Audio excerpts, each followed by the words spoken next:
1, 2, 3. Ready, count, go!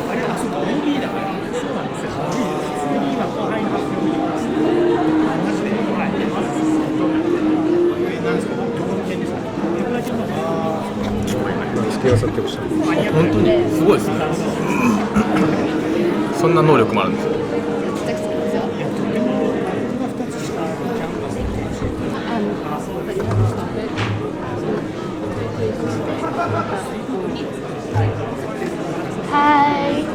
Hi everyone, so welcome to the only English program on WIM 881, the official radio station of ORF 2014. I'm Joyce, your host of this show for today. And for those who don't really know me, I'm in my second year of my master's in the Graduate School of Media and Governance, and my research is about art projects, specifically about how artists get involved with the local community when they make works of art that are place-specific. And today I'm really honored to be able to have two guests on the show. Please give a round of applause to Kato-san. Hello. And Mitsuno-san. Hello. Yay. I'm honored to be here. Thank you. So Kato-san is a professor at the Faculty of Environment and Information Studies. He graduated with a Bachelor in Economics in Keio. Yes. And then he continued his studies in America, doing his MA at Pennsylvania University and his PhD at Rutgers. Yes, Is it Rutgers. Rutgers? So can you please tell us briefly about what your main research interest is? Main research? Yeah. Recently, probably I'm more interested in probably in the area of community development, but not from the perspective of architecture or city planning, but rather I'm focusing more from communication studies or media studies. Yes. Would that be sufficient, or Yes, do you want yes. more? A little bit more. A little bit more. Also, as we're doing right now, I'm really interested in more creation of spontaneous places, like placemaking issues are one of my interests for I'll these ask days. about it more later on. Okay. And Mitsuno-san is Hi. an assistant professor at the Faculty of Environmental Information Studies, and he has a PhD from the Royal College of Art in London in fashion design and women's wear. So it's definitely quite a rare degree, a unique one. So can you briefly tell us what that is actually about? Okay.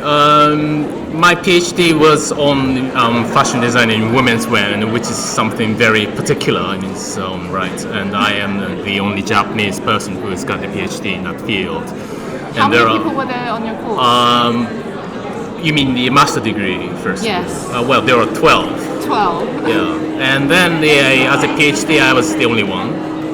There was somebody before me, like 4 years ago, who actually created the 3D, the spray-on fabric. But my research was particularly on the design processes, how designers make sense of themselves.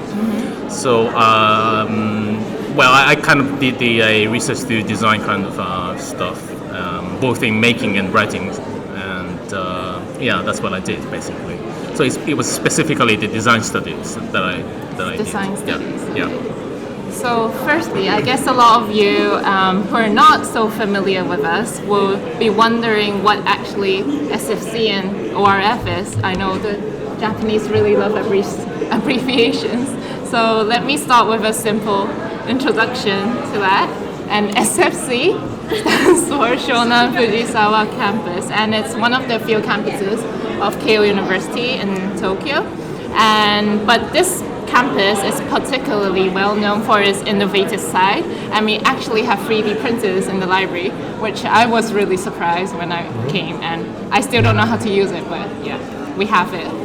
And ORF stands for Open Research Forum, which is one of the biggest events of the year where the whole campus is involved.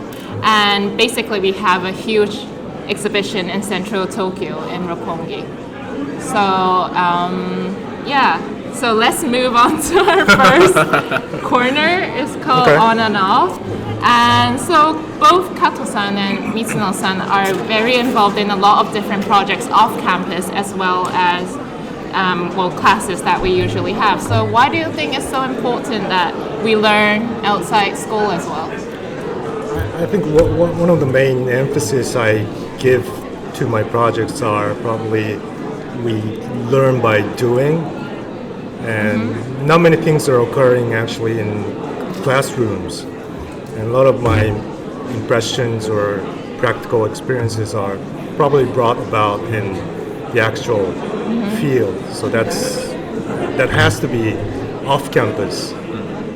So that's one of the reasons I put my emphasis on going outside rather than confine yourself into the campus.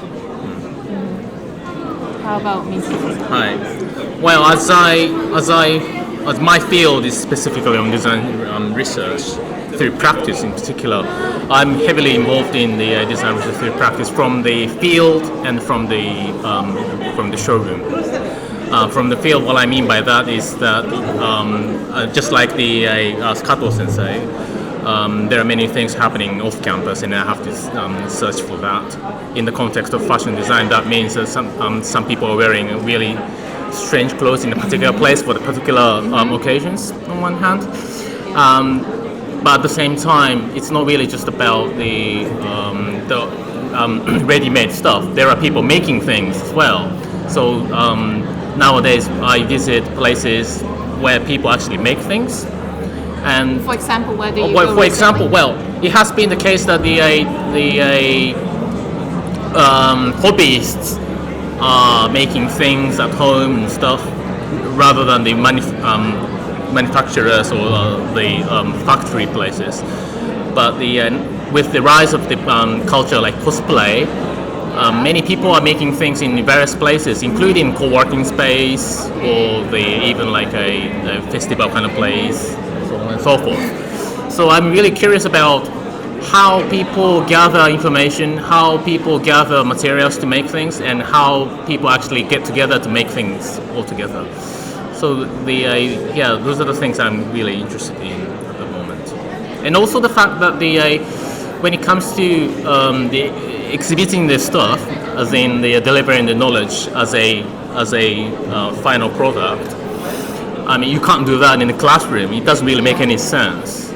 So rather than just closing yourself within the university campus, you really have to open it up and ask or encourage more people to participate in your research projects as a collaborator, as a viewer, as a critique, perhaps sometimes. I would probably say that we tend to lose chances to meet real people.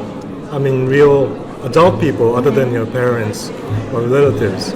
You don't really have a chance to talk with like shop owners, or many things are becoming like automatized.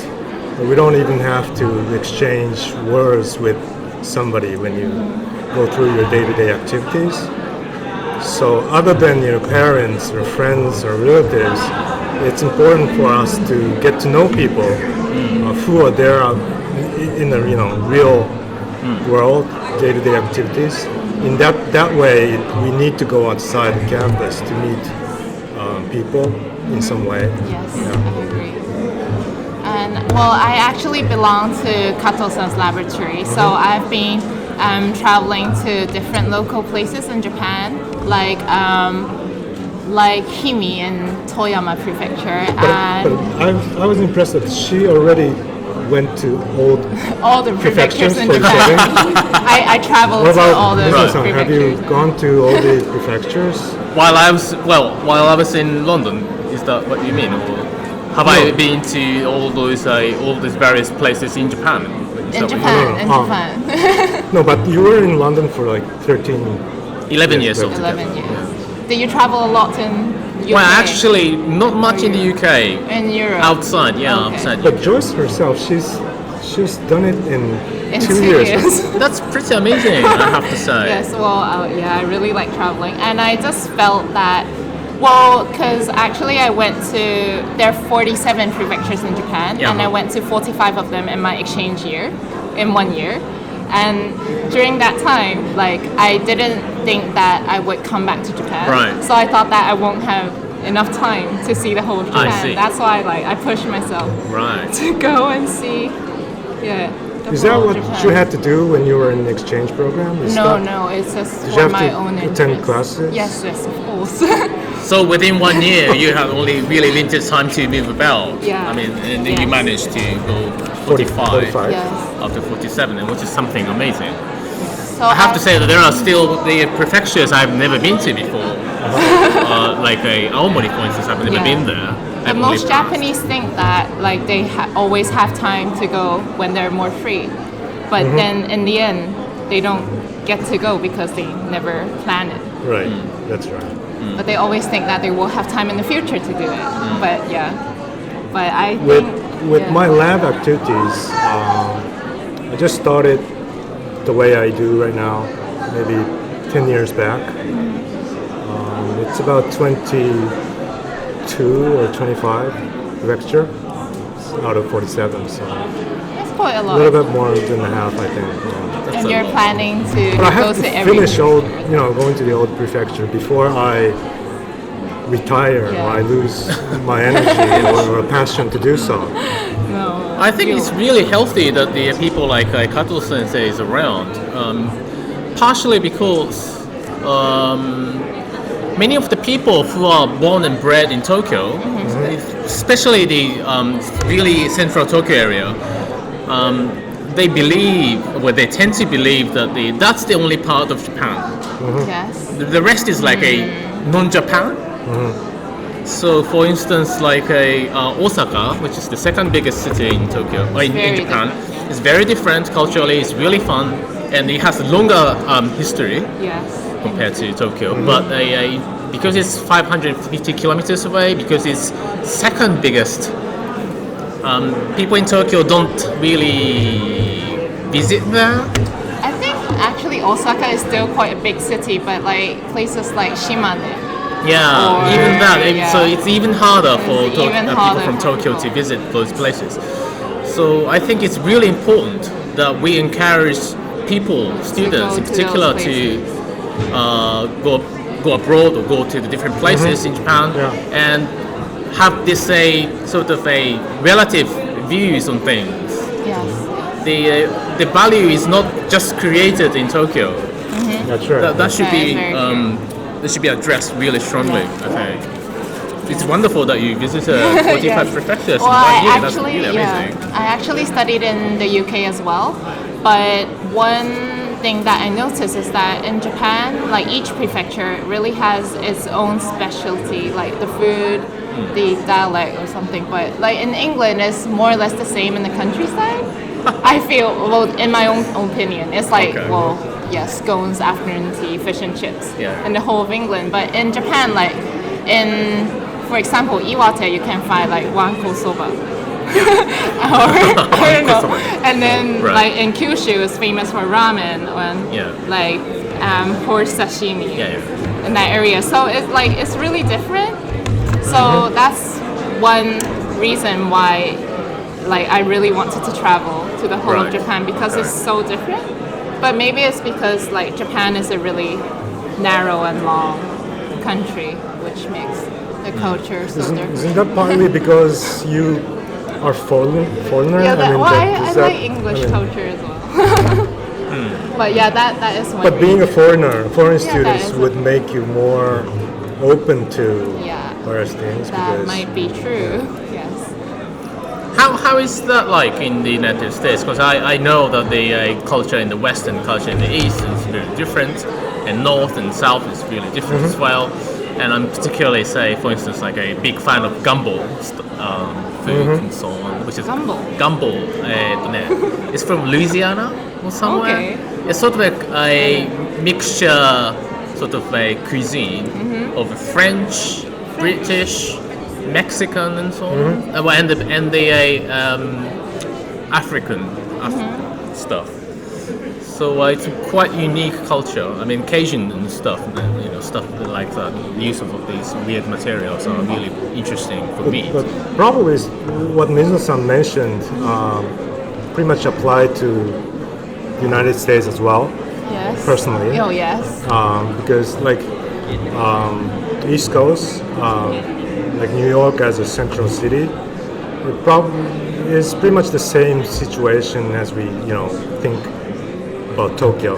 So people As don't well. really go to like other cities to visit. Or... I mean, they would travel, but somehow like New York is really different from other parts of Yes. the United States. It's pretty much the same with Tokyo is different from other parts of the country. Yeah. So, like in the United States, there are many diverse cultures. And I only stayed in a particular part of the United States, so I can't really represent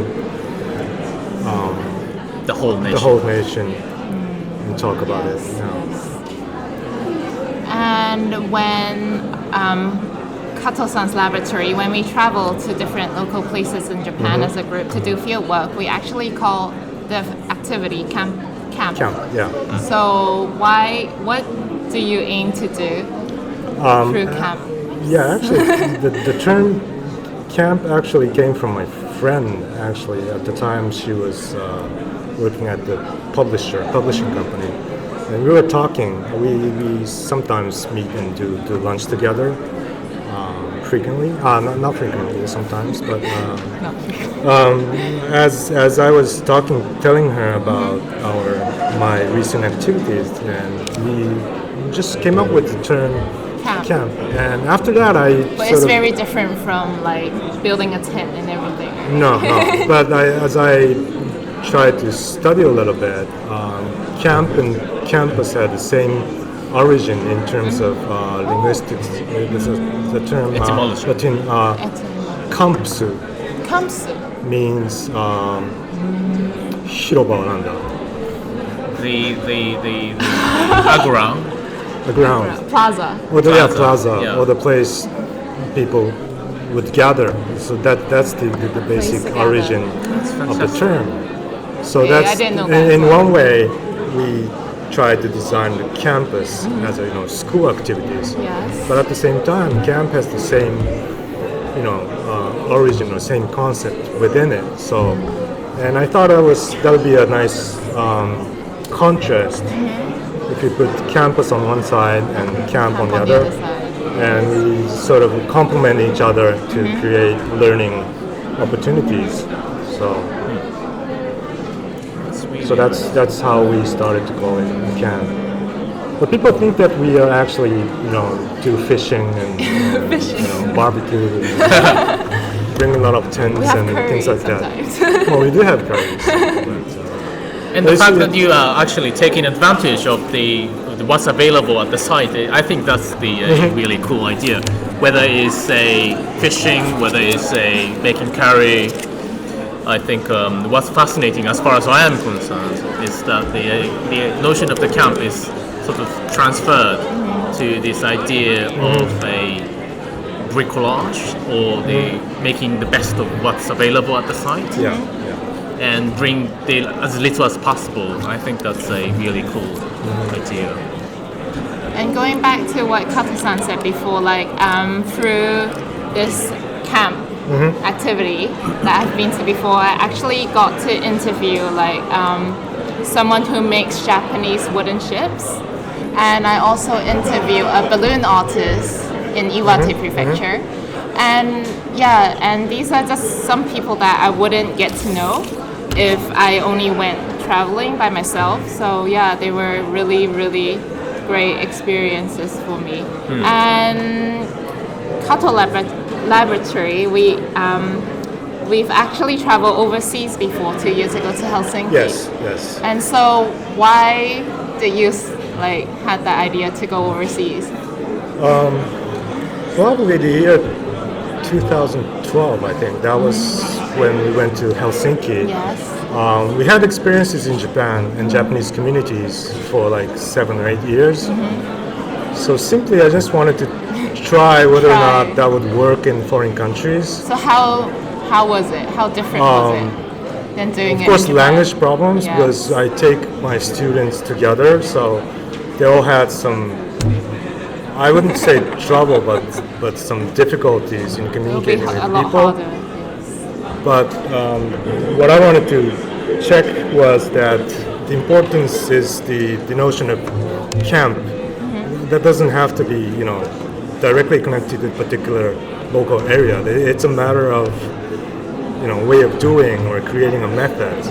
So in a way, I wanted to see whether or not our ideas is applicable. Overseas. Yeah. And I think it went well because one of the biggest reasons is that Kana-san and Yutaro was there at the moment. Okay. They were in Helsinki. She's right here. Yeah. But she won't come on. So the year 2012, at that time, they were in Helsinki. So I had no idea about get to know people in Helsinki, but because of them, sort of trying to organize the programs or get to know people, that helped me a lot. So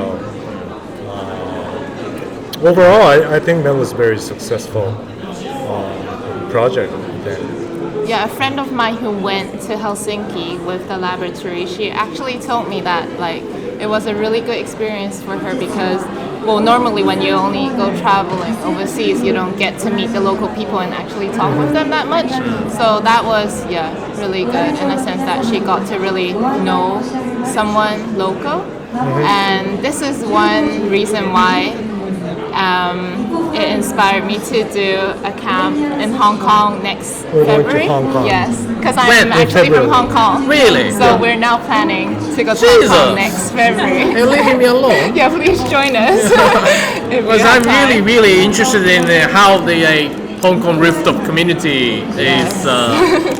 The rooftop community. Rooftop. Yes. There are people who Yeah, actually there are live still- half illegally Yes. on, There's on still a the lot of rooftop, people and like that. I'm really curious about how they actually survive in a condition like that. I mean, they're really making the best use of the space that's available as a last resort almost. So we will be. Yeah, we in will Hong be Kong. going in February. So if you have time, please do join us. Let me think. Yes. Let me think. Why not? Really enthusiastic. And there is a good friend of mine, Yeah. not on the rooftop, but but Yeah, the so, Hong Kong Poly-U. very looking forward to that. That's really cool. Yes, yes. And what's the plan? What's the plan for So we're actually collaborating with a professor from City University who does a lot of volunteering activities with the and her idea is quite similar that she thinks that the youth should learn off campus as well, Right.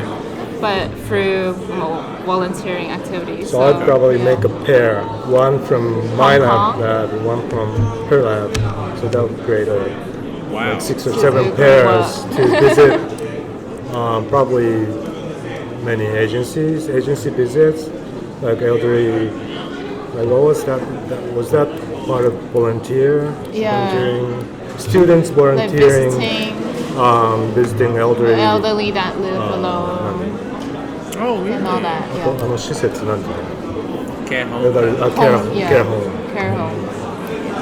And also this semester we're actually doing research at Danchi Oh, in Yokodai, Residential and buildings. probably a bit late to the rooftop residence, but there are a lot of Danchi in Hong Kong as well. A lot, So a I lot. think that would be a good chance Yeah, to if we could visit that. walk around.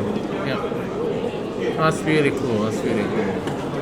So, what do you think are the different things that students can learn, like when they go overseas, compared to only in Japan? One very simple thing I noticed was that after we went to Helsinki, some of the students started to learn English. I mean that's Not before that.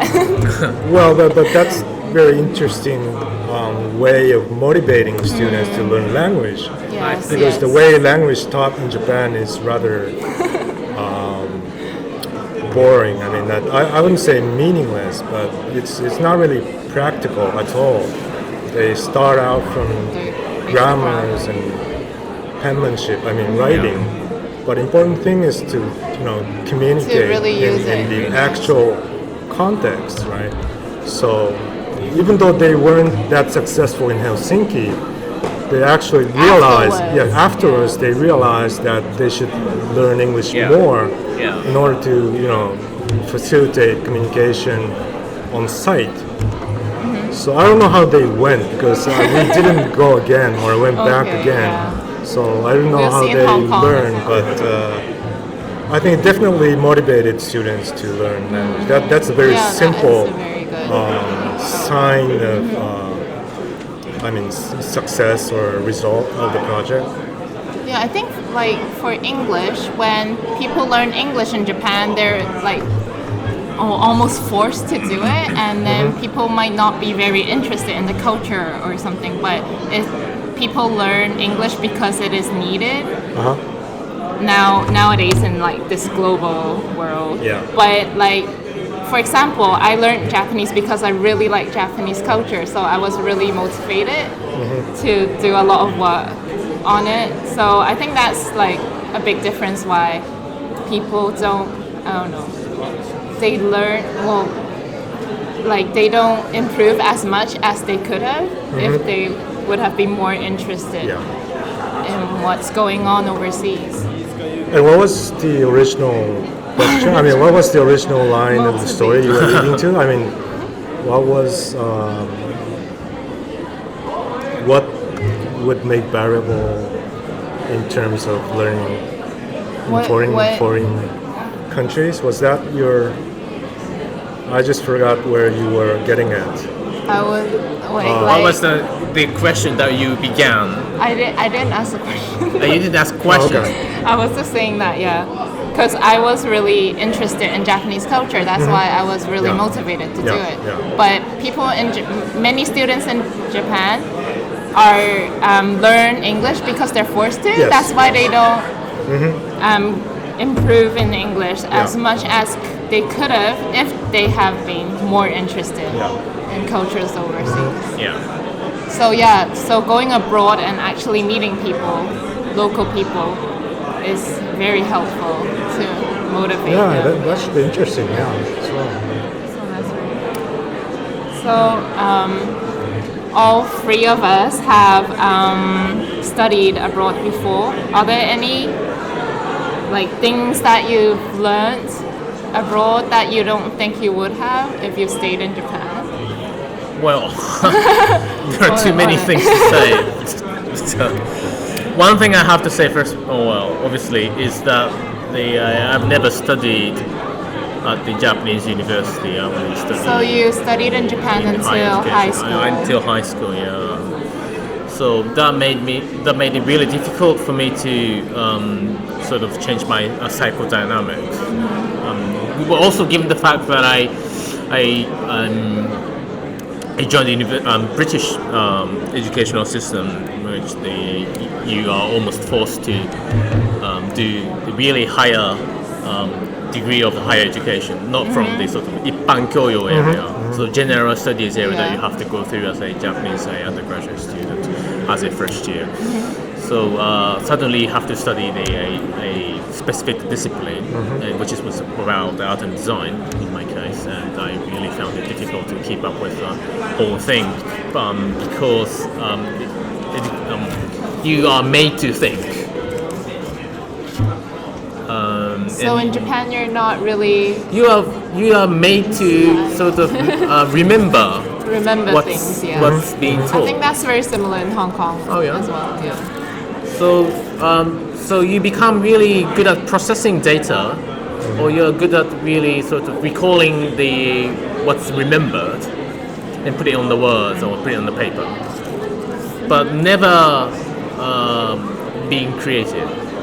So that bit was really difficult. So I think it was really good experience for me to change the way I think.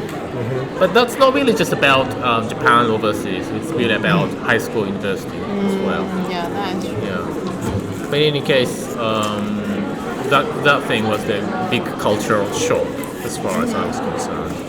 And also the fact that the British teachers at the university level they are really open to making failures. I think that should be addressed. I mean, they are really keen to do something really strange, and they never say, "Oh, this is bullshit." Well, they criticize things, but they never say that You should not. I should not do from the scratch. So are Japanese professors less tolerant? I would say so. Yeah. If you are sort of trying to expand the existing knowledge, then that's kind of alright. But if you're trying to go into the middle of nowhere, then people really say, "Oh, you shouldn't go there because it's super difficult." So on top of the existing field, people build up, and that's one form of knowledge. But it's not really just about that nowadays. You need to search for the unexplored field and explore the means, methods, ideas. I think that should be also addressed, acknowledged as well. So I think when it comes to doing things like that, doing really innovative stuff, Japanese mentality isn't, or the educational system in the higher education isn't sufficient, I have to say, to support those demands or issues. So that was the difference. How about Kato-san? I don't know about the undergraduate in the United States because I did my undergraduate in Japanese universities. So that was a very 普通の大学生 probably. But as I went to graduate school in the United States, what impressed me most was that probably two things. One was that they really study hard. It's like a That is true. yeah. When it comes to reading materials or doing assignments, writing papers, they do many Readings. paperwork, readings, assignments. Same in the UK. And that is not actually happening it's kind of hard to say, but not in Japanese graduate school, particularly in the social science or humanities. But in the United States, I think what makes difference is that the amount of pages you process. So it's like somewhat related to like memorizing or remembering, but it's much better than nothing because you sort of input a lot of names, incidents, event histories. So that really helped me a lot. Not only the knowledge itself, but the way you go about learning or how you live as a graduate student. So that was one point I was really impressed. But the other thing was that I was really impressed by the fact that students and faculty members are very close. Are very close. Yes. It's not that. But in here in SFC, we can say it's close, but it's more like a partnership kind of relationship. And, you do same project together, so you work together. But in the US, we have still like mentor and mentee relationship, so teacher-student relationship. But still, we work very closely. And particularly, I went to the program in communication studies.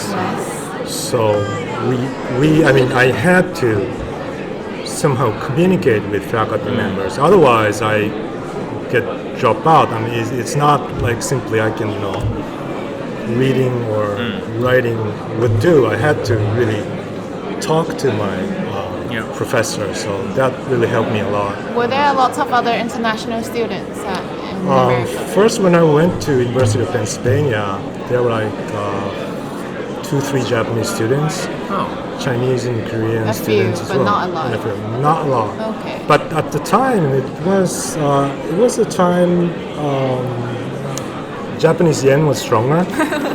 That's one reason. Okay. The other was that something like affirmative action was going on. So they were trying, a lot of universities in the United States were trying to expand the scope of students. So the foreign students were sort of welcomed at the moment. But when I did my PhD, I was the only Asian. Okay. Right. No. I have to include Indian guy. But by most people Asian, were right? American. Japanese was myself only, and mostly Americans. I liked the environment better though, because Okay. we tend to mingle with Japanese students. Yeah. Right. And also, when I was in University of Pennsylvania, there's a famous business school, Wharton Business School. So there were many Japanese graduate students there. So we tend to get together and go to sushi place and That's nice. using Japanese. But Okay. So were there Americans who knew how to speak Japanese as well? no, one student from Ukraine. Ukraine? She was actually learning Japanese, Okay. but we didn't manage to, it wasn't the level of conversation, but she knew several words, so we could exchange very primitive sentences. But Yeah. yeah. Yeah, hearing this, like, because for me, I did my undergraduate in the UK and now I'm doing my master's in Japan. And I went to a university in London where most of the students were actually international students or, well, from different countries in Europe. But now in Japan, like, all the classes that I take, for all the classes I take this term, I'm the only international student. So when I was in the UK, like, it was a lot easier to mingle with people because everyone else is also foreign to London. But in Japan, it's more like, what you said, like a partnership. Like you only meet like to do what you have to do. Right. But it's harder, I feel like it's harder to build a close relationship here. Well, probably at the Royal College of Art, that's where I did my master and PhD degree. The situation was more or less the same. About 30% of the students are Britain native. The rest are Europeans, mixture of European, American, Asians. There aren't that many Africans, unfortunately, because of the really high tuition fee. It's a private school, basically, so it's really expensive. But in any case, but I think the situation was more or less the same as Joyce. It was really easier for me to have a intimate relationship with the European people or people from outside the UK.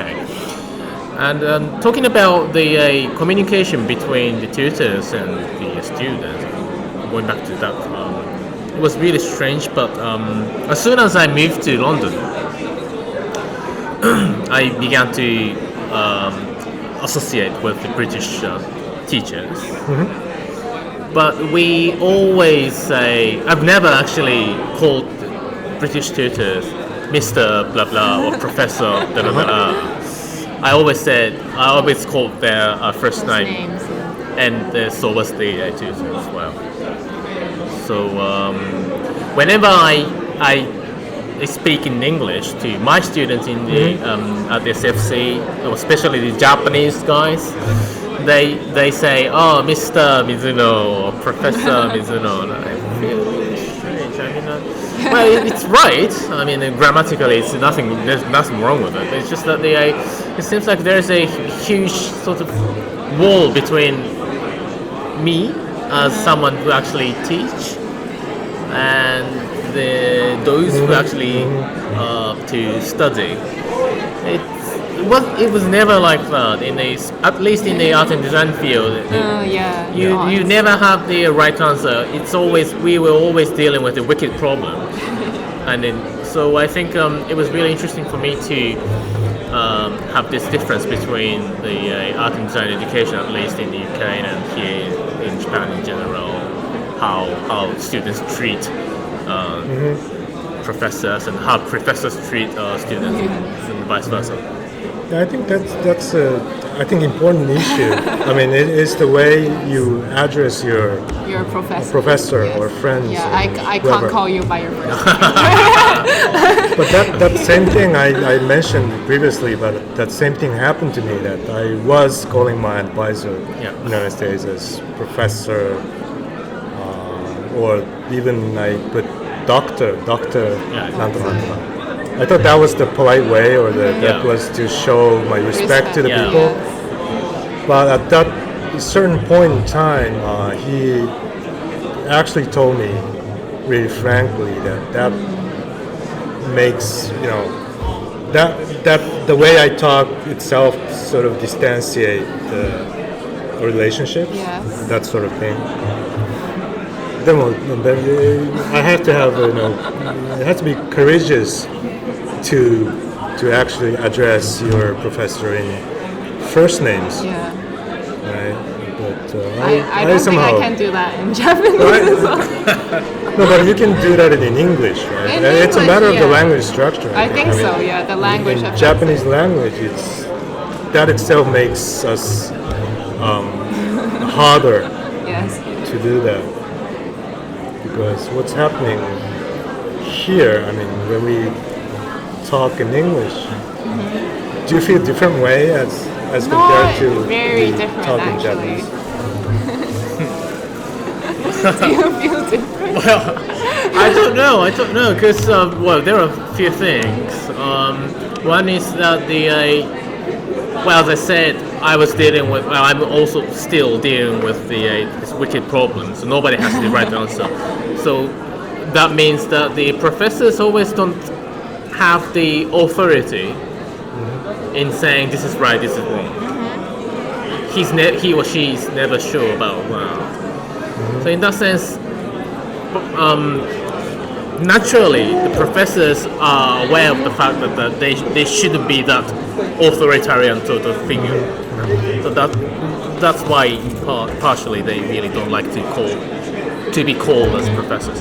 The other thing was that the professors are, especially the old ones, I have to say, are slightly outdated in its field. Yeah. He or she can be the great sort of a figure in the field, in the discipline, but the research itself isn't fresh enough sometimes. So the students don't respect teachers that much. So in that sense, it's a sort of a casual relationship. It kind of naturally, subconsciously builds this cultural relationship, and it can never happen in Japan. I mean, people are aware, but it's so institutionalized. I mean, it's really difficult to relax. I mean, being tolerant is really difficult for Japanese, well, for many Japanese people. Here, the SFC is so different in that sense. You're really free to do things, and it's Yeah, I okay think SFC, to do the wrong stuff. Is this not very normal in Japan? Because I was quite No, surprised. This is very I think this is one of the strangest or the unique Unique characteristics definitely we unique. have at campus. I think that's for sure. So in that respect, it would be really nice to reconsider the way we interact with the students. Like, Mizuno-san. Yeah, but for me, actually, like when I was in the UK, I don't really meet my professors outside school. So yeah, it's back to the off-campus and on-campus. Like it's always only like in the office, in the classroom. Yeah. And I never meet them outside. It's like Yeah. in school. Yeah. Because I think like English people, they separate like their personal lives. Private. Yeah, they keep it private. And So public. yeah, that was another thing that I wasn't very used to when I came. Like that, like we will meet a lot outside the campus. Yeah. I think that's really good thing about studying in Japan, because quite often this boundary between the private activities and public activities is really blurred. So I think it's really interesting for us, for me even, to interact with students outside campus. for my personal projects. Even it's really really good. I mean, we can really talk casually about things in general, or the things that matters us most, not really just about the research. I think it's really a good relationship that we have.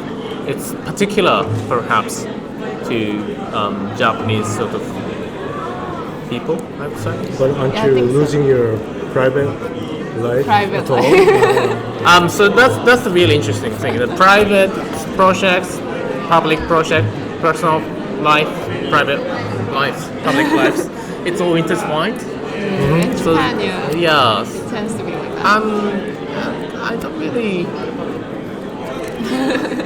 bother too much about it, to be honest. As it stands, I'm really happy.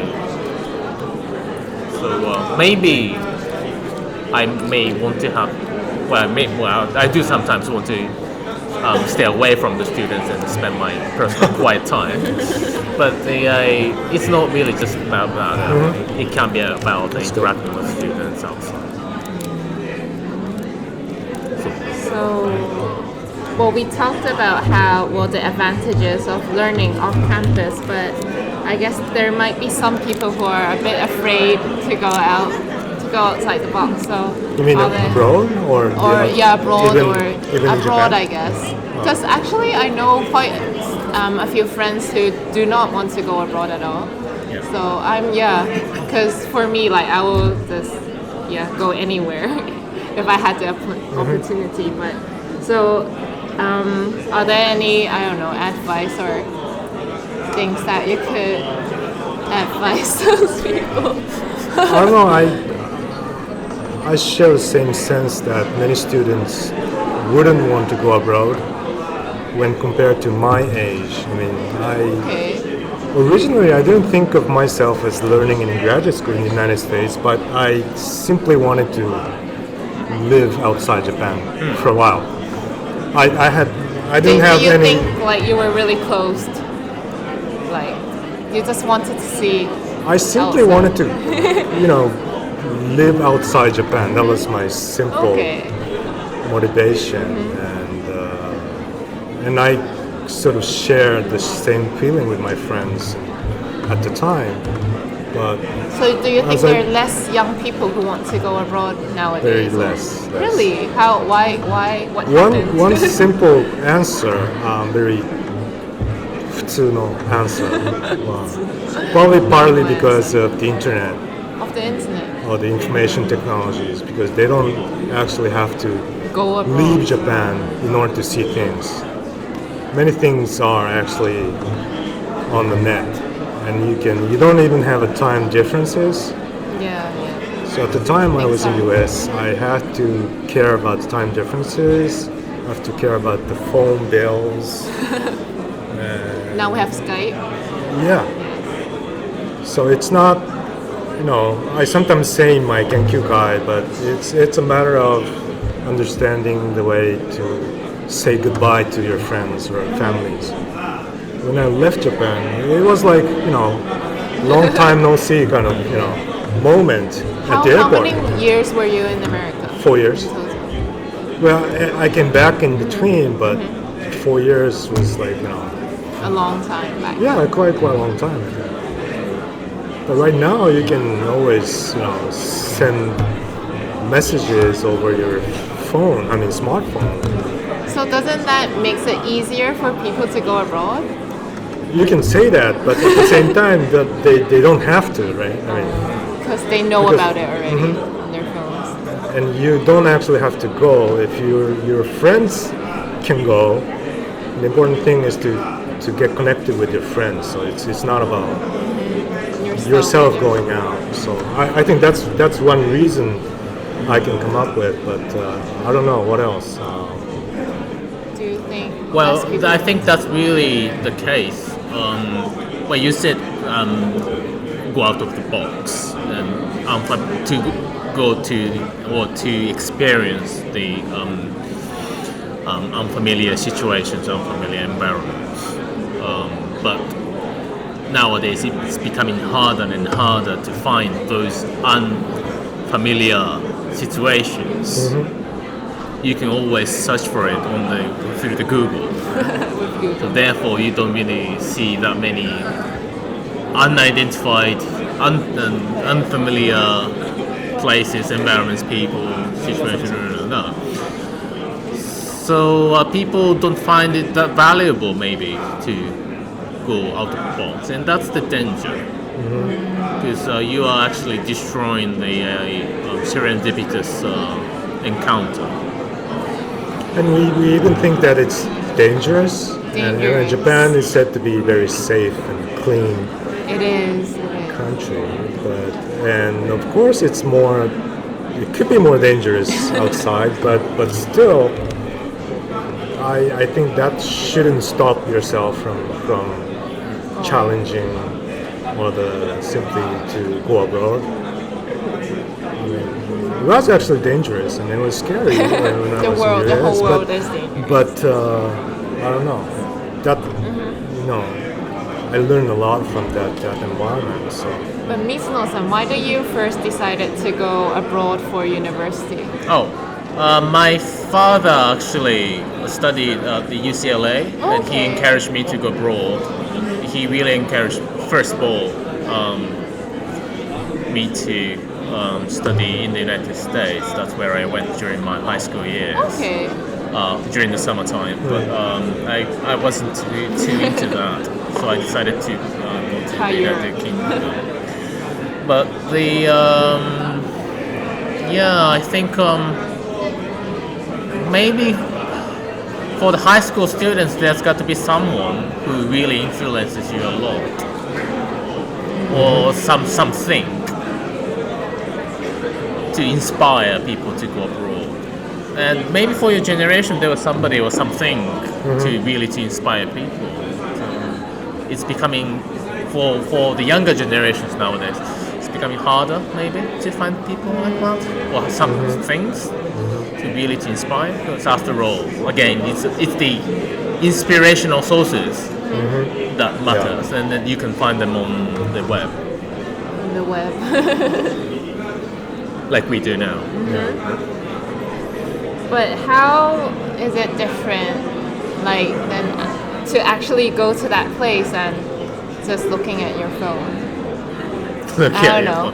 Well, I think It's very different. Yeah. it's the bodily experience. I think that's the different thing. Well, that's how I see it. But.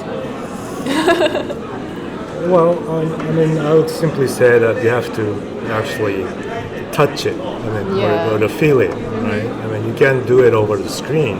Yeah. I mean, I would say many important things can't be, understood over the screen. I mean, it has to be real and unique and difficult, complex, and sometimes annoying and confusing. But still, I mean, you have to really, accept it. I mean, that's something out of the web. I mean, So. Yeah. Are there any other interesting stories you've met? Yeah, interesting You stuff. encountered during your years abroad? Well, one thing I'm still